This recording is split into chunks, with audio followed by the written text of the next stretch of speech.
വിസ്മയം എന്ന കഥയുടെ തുടർഭാഗം. ഒരു ദിവസം വിസ്മയ ക്ലാസ്സിലിരിക്കുമ്പോൾ ക്ലാസ്സിന് വെളിയിൽ നിന്ന് ജയശങ്കർ വിസ്മയെ വിളിച്ചു. ഇങ്ങോട്ട് വരാൻ പറഞ്ഞു.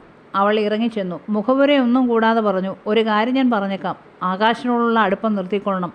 കൊള്ളാവുന്ന കുടുംബത്തിൽ നിന്ന് വരുന്നതാണ്. അച്ഛൻ്റെ സ്വഭാവം കാണിക്കരുത്. അയാളുടെ വണ്ടിയുടെ മുന്നിൽ ചാടിയതും ആശുപത്രിയിൽ കയറിയതും കാശ് പിരിച്ചതുമൊക്കെ ഞാൻ അറിഞ്ഞു. നാണമില്ലേ? ഇതിലും ഭേദം വീട്ടിലുള്ള ഭിക്ഷക്കാരൻ്റെ കൂടെ ചന്തയിൽ പോയിരുന്ന് ഭിക്ഷ യാചിച്ചുകൂടെ? അതാണ് ഇതിലും ഭേദം. വിസ്മയ അന്തം വിട്ട് നിൽക്കുകയാണ് ഇതെല്ലാം കേട്ട്. ആകാശ് എന്നോട് പറഞ്ഞു, ആകാശിൻ്റെ പിറകെ നടക്കുക ഇപ്പോഴെന്ന്. നിന്നോടൊന്ന് പറയണം, അയാളെ ഇനിയും ഉപദ്രവിക്കരുതെന്ന്. എന്നിട്ട് അമർഷത്തിൽ നടന്നുപോയി അയാൾ പോയിക്കഴിഞ്ഞിട്ടും വിസ്മയ അവിടെ തന്നെ നിന്നു. അവൾ ഓർത്തു, തൻ്റെ ഇതുവരെയുള്ള ജീവിതത്തിൽ പല വിഷമതകളും അപവാദങ്ങളും ഉണ്ടായിട്ടുണ്ട്. പക്ഷേ ഇതുപോലെ ഒരു അനുഭവം ആദ്യമായിട്ടാണ്. വല്ലാത്ത മനപ്രയാസം തോന്നി. ചെയ്യാത്ത തെറ്റിൻ്റെ ശിക്ഷ അതിനെയും അനുഭവിക്കാൻ വയ്യ. അവൾ ഉറപ്പിച്ചു, ഇന്ന് വൈകിട്ട് വാസുദേവനെയും കൂട്ടി ആകാശിനെ പോയി കാണണം. എന്ത് ബുദ്ധിമുട്ടാണ് താൻ അദ്ദേഹത്തിന് വരുത്തിയതെന്നറിയണം.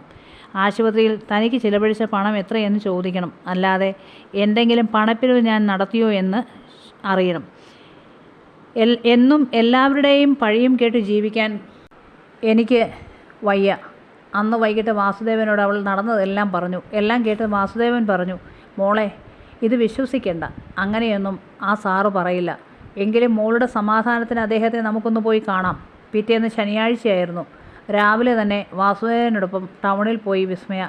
രണ്ട് കാര്യങ്ങൾ ആലോചിച്ചാണ് പോയത്. ഒന്ന്, ആകാശിനെ ഒന്ന് നേരിട്ട് കാണണം. രണ്ടാമത്, PSCയിൽ പേര് രജിസ്റ്റർ ചെയ്യണം. എന്തെങ്കിലും തൊഴിലുറപ്പിക്കണം. അത്യാവശ്യം സ്പോർട്സ് സർട്ടിഫിക്കറ്റുകളും മറ്റും കയ്യിലുണ്ട്. ഇതുവരെ പഠിച്ച കാര്യങ്ങളെല്ലാം അത്യാവശ്യം ഓർമ്മയുണ്ട്. അവൾ ആലോചിച്ചുകൊണ്ട് നടന്നു. ആകാശിൻ്റെ ഓഫീസിൽ എത്തി. കവാടം കടന്നതേ പോലീസുകാരുടെ ചോദ്യം, ആരെ കാണാനാ? എന്താ കാര്യം? ഇപ്പോഴകത്തേക്ക് പോകാൻ പറ്റില്ല. അദ്ദേഹം വന്നിട്ടില്ല. തങ്ങളുടെ നിൽപ്പ് കണ്ട് പ്രായമായ ഒരു പോലീസ് ഉദ്യോഗസ്ഥൻ പറഞ്ഞു, അദ്ദേഹം വരാൻ താമസിക്കും. അപ്പോഴാണ് ഒരു വണ്ടി ഗേറ്റ് കടന്നു വന്നതും അതിൽ നിന്ന് ആകാശ് ഇറങ്ങിയതും. ആകാശ് അവരെ കണ്ടു. കണ്ട ഭാവം നടിക്കാതെ അയാൾ അകത്തേക്ക് പോയി. കീഴ്ജീവനക്കാരുടെ സല്യൂട്ടടികൾ നടന്നുകൊണ്ടിരിക്കെ വിസ്മയ വാസുദേവനോട് പറഞ്ഞു, വാസുവേട്ട, നമുക്ക് പോകാം. എന്താ മോളെ? അദ്ദേഹം നമ്മളെ കണ്ടു, പക്ഷേ പരിചയഭാവം കാണിച്ചില്ല. കാരണം ജയശങ്കർ സാർ പറഞ്ഞതുപോലെ നമ്മളോട് ഒക്കെ ഇങ്ങനെയുള്ള സ്ഥലത്ത് വെച്ച് മിണ്ടുന്നത് കുറച്ചിലാവാം. ഞാനത് മനസ്സിലാക്കേണ്ടതായിരുന്നു. അപ്പോഴത്തെ എൻ്റെ ദേഷ്യത്തിന് ഇറങ്ങി തിരിച്ചതാ. തെറ്റായിപ്പോയി. നമ്മളാരാ ഇദ്ദേഹത്തെ പോലെയുള്ളവരോടൊക്കെ ചോദ്യങ്ങൾ ചോദിക്കാനൊക്കെ? അതുകൊണ്ട് നമുക്ക് പോകാം. അവർ നടന്നു മറഞ്ഞു. നടന്ന് നീങ്ങുന്നതിനിടയിൽ അവൾ പറഞ്ഞു, ഇപ്പോൾ എനിക്കൊരു കാര്യം മനസ്സിലായി വാസുവേട്ട. പണക്കാരെല്ലാവരും ഒരുപോലെയാണ്. അവർക്ക് സാധുക്കളെ വേദനിപ്പിക്കുന്നതിൽ ഒരു ബുദ്ധിമുട്ടുമില്ല. അല്ലെങ്കിൽ തന്നെ ജയശങ്കർ സാർ എനിക്ക് സംഭവിച്ചതൊക്കെ അറിഞ്ഞത് ഇദ്ദേഹം പറഞ്ഞിട്ട് തന്നെയല്ലേ? ഇനി എന്ത് ചോദിക്കാൻ? അവർ നടന്ന് എംപ്ലോയ്മെൻറ്റ് എക്സ്ചേഞ്ചിൽ കയറി പേര് രജിസ്റ്റർ ചെയ്തു.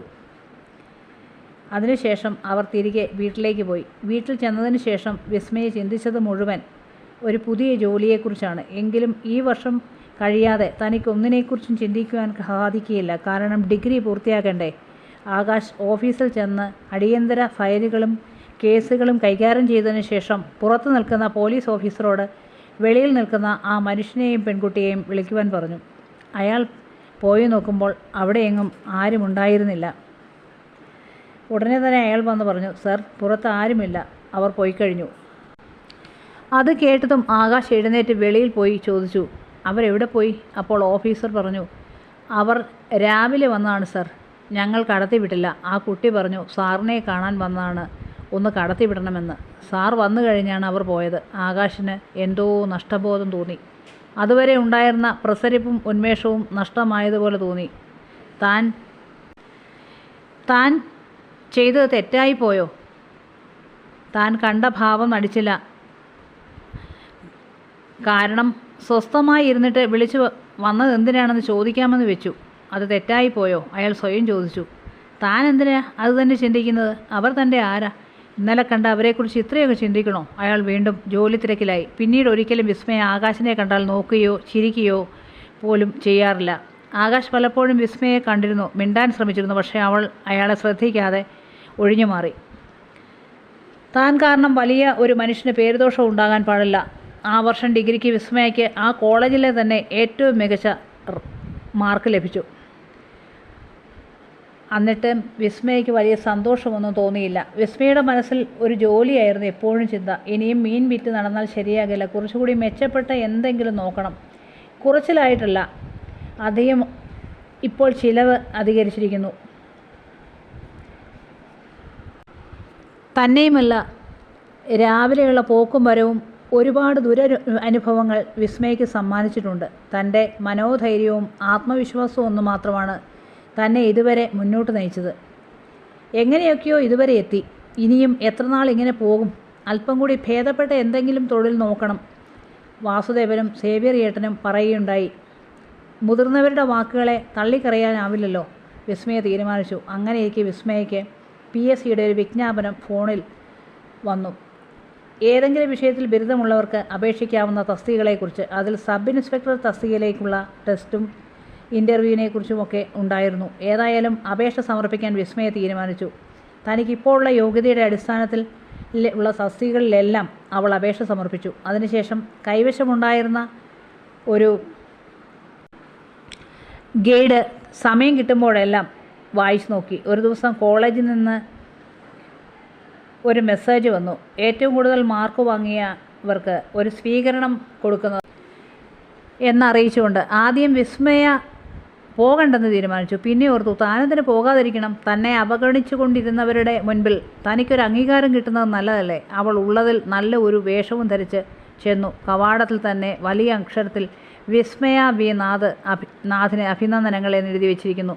അപ്പോൾ വിസ്മയ ഓർത്തു, താൻ ആദ്യം ഈ കോളേജിൽ വന്ന ദിവസം കൂകി വിളികളും കളിയാക്കലുകളും മീൻകാരി എന്ന വിളികളും ഒരു നിമിഷം അവൾ ആ പഴയ നാളുകളിലേക്ക് ഒന്ന് പോയി. അപ്പോഴാണ് ഹലോ വിസ്മയ എന്ന് പറഞ്ഞ് കുട്ടികൾ ഓടി വന്ന് അവർ തനിക്ക് മാലയിട്ട് സ്വീകരിച്ചു. അധ്യാപകരും കുട്ടികളും തന്നെ കൈയടിച്ചാണ് സ്വീകരിച്ചത്. പിന്നീട് സ്റ്റേജിൽ വിശിഷ്ടാതിഥികളോടൊപ്പം തനിക്കും സീറ്റ്, മെഡൽ കൊടുക്കേണ്ടയാൾ വന്നിട്ടില്ല, ഇപ്പോൾ വരും എന്ന് പറഞ്ഞത് കേട്ടാണ് ഏറ്റവും കൂടുതൽ മാർക്ക് വാങ്ങിയതിന് പലരും തന്നെ അഭിനന്ദിച്ച് സംസാരിച്ചു. അപ്പോഴാണ് സ്റ്റേജിലേക്ക് ഒരാൾ കടന്നു വന്നത്. അത് ആകാശ് മേനോനായിരുന്നു.